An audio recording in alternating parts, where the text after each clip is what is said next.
ਜੀ ਸੈयद ਵਾਰਿਸ ਸ਼ਾਹ ਰਹਿਮਤੁल्लाह ਅਲੈਹ ਸਰਕਾਰ ਲਿਖਦੇ ਨੇ ਕਿ ਮਿੱਠੀ ਨੈਣ ਰਾਂਝੇ ਨੂੰ ਸਮਝਾਉਂਦੀ ਏ। ਹਾਏ ਹਾਏ ਰਾਂਝੇ ਨੂੰ ਮੱਤ ਦਿੰਦੀ ਏ ਹਾਏ ਕਿ ਮੇਰੇ ਆਖੇ ਲੱਗ ਜਾ, ਐਡਾ ਸੋਹਣਾ ਜੱਟਾਂ ਦਾ ਪੁੱਤਰ ਏ, ਰੁਲ ਜਾਏਗਾ। ਹਾਏ ਹਾਏ ਇਸ਼ਕ ਦੇ ਆਖੇ ਨਾ ਲੱਗੀ। ਹਾਏ ਉਹ ਕਹਿੰਦਾ ਤੂੰ ਦੱਸ ਹਾਂ ਇਸ਼ਕ ਹੁੰਦਾ ਕੀ ਕੀ ਏ? ਹੈ? ਉਹ ਕਹਿੰਦੀ ਮੈਂ ਤੈਨੂੰ ਦੱਸਣੀ ਆ ਰਾਂਝਿਆ ਇਸ਼ਕ ਕੀ ਏ।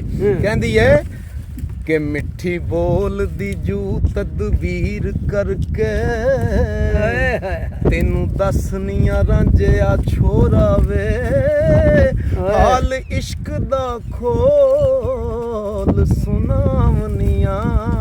ਹਾਏ ਹਾਏ ਹਾਏ ਤੇ ਜਿਹੜਾ ਵਰਤਿਆ ਪੋਰਾ ਪੋਰਾ ਵੇ, ਬੰਦ ਇਸ਼ਕ ਦਾ ਚੱਲਣਾ ਬਹੁਤ ਔਖਾ, ਰਾ ਇਸ਼ਕ ਦਾ ਯਾਰਾ ਸਾਰਾ ਏ। ਉਹ ਭੇਤ ਇਸ਼ਕ ਦੇ ਨੂੰ ਸੋਈ ਜਾਣਦਾ ਏ। ਹਾਏ ਹਾਏ ਹਾਏ ਮਰਦ ਰਿੰਦ ਜੋ ਅਕਲ ਦਾ ਗੋਰਾ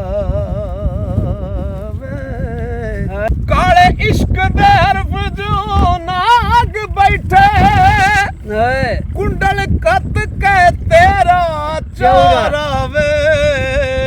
ਉਹ ਮਜ਼ਾ ਇਸ਼ਕ ਦਾ ਕੋੜਾ ਹੈ ਜ਼ਹਿਰ ਵਾਂਗੂ, ਤੇ ਤਲੀ ਕੱਤ ਕੇ ਫੱਕਣਾ ਮੌਰਾ ਵੇ। ਉਹ ਕਹਿੰਦੀ ਏ ਕਿ ਪਾਤ ਪਾਤ ਦਾ ਦੱਸਨੀਆਂ ਇਸ਼ਕ ਤੈਨੂੰ, ਉਹ ਜਿਹੜਾ ਹੋਵੇ ਕੇਰਾ ਤੇ ਤੋਰਾ ਵੇ।